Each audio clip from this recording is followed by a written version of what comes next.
What's the feeling on this team right now? You guys seem to be clicking at the right time. You have 3 games in hand, and you're behind the Rangers, but you could make up those games with the 3 games in hand. How do you feel about this team right now? Well, obviously we have gotten some good results over this, especially this 7-game road trip, which we started off really well, playing some really good hockey, and then probably found some ways to win. Maybe not playing our best, but responded well yesterday.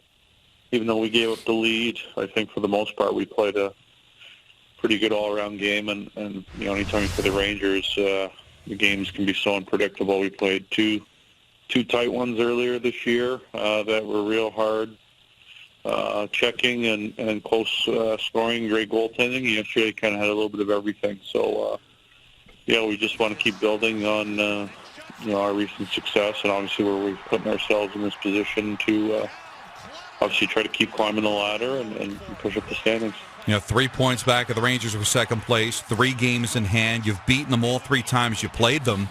So, John, I know it's a difficult question to put out there, but do you have the Rangers number, or can we have a conversation that, you know what, maybe you're better than the Rangers are?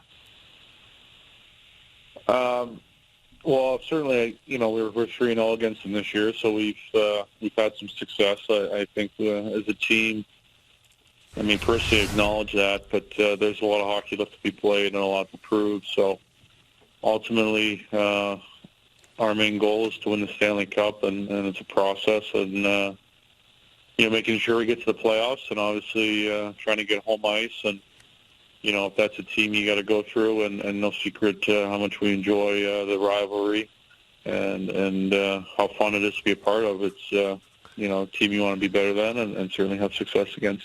John, can you even imagine what it would be like playing the Rangers in the playoffs? Because it looks like you guys are on a collision course for the first round. Yeah, no, I definitely, it's definitely hard to imagine. It's been a while since, both franchises have played against each other in the playoffs, and there's some great history.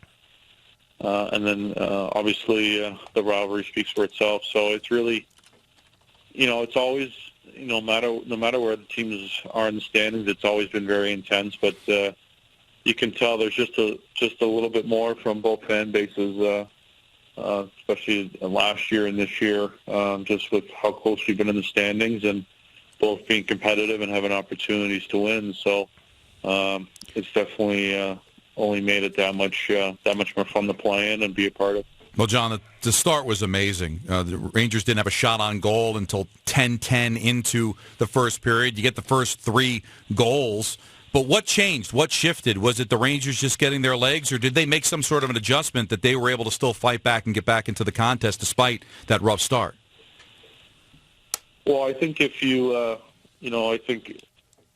our team or myself, if you flip the switch and put yourself in their situation, there's going to be some kind of response, and there was still 55 minutes left in the game. So, it was obviously a great start and capitalized on all our opportunities, but there's no question that they were going to push back. They came hard and had some good shifts, and, we just had a couple of breakdowns, obviously, around our net that allowed them to get back into it, and then it was kind of a back-and-forth game after it was 3-2 really until the end of the game, and got a big goal from Clutterbuck on a great face-off win, and you just play right to the end. It's amazing how it started and then how it ended. So they're going to play hard. They're a good hockey team, and you can't take anyone for granted, and especially either team in this rivalry.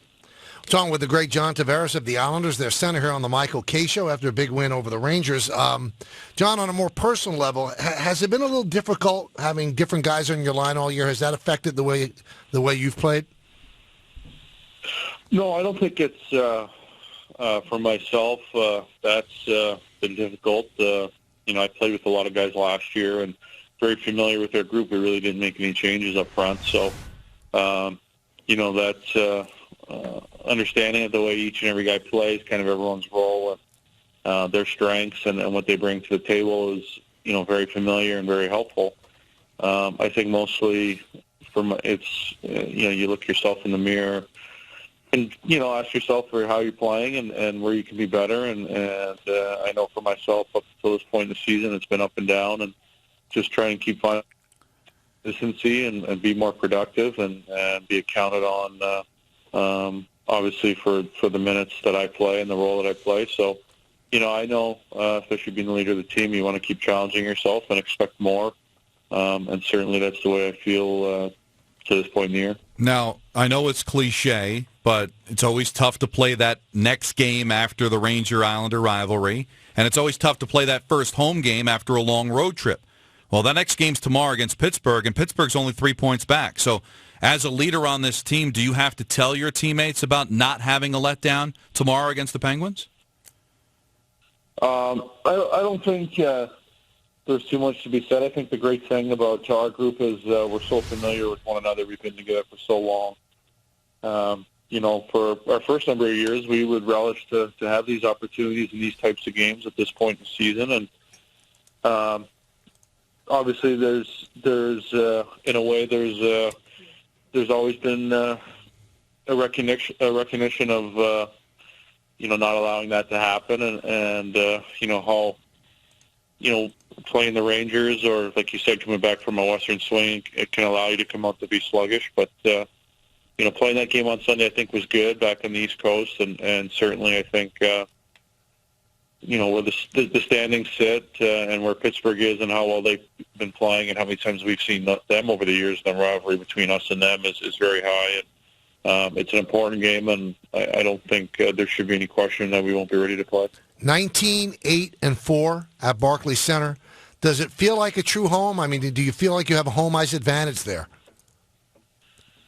I think more and more. I think, obviously, when you're at the Coliseum, and we've been there for so long. It was my first 6 seasons, and you become so accustomed to it. It just takes time, and it's not just going to happen overnight. Where things feel normal in Brooklyn, and there's a lot of working out the kinks, and that takes time. You have to go through it really to understand it, and it's not just going to be 2-3 times going down there. It's going to be over a full course of a season, playoff time and all that stuff. So definitely we've adjusted well in terms of the way we've been playing and understanding how well we need to play at home and establish that. So, but certainly we've been getting more and more comfortable. I think our fans have been great and warming up to Brooklyn, and obviously it being a big change, and we've had to make adjustments along the way, but it's exciting with where we are at now, heading towards the last 19 games of the season and being at home. I think we're excited about it. We know the intensity and the passion our fans bring, and we're enjoying the new amenities we have, and certainly want to keep building on that.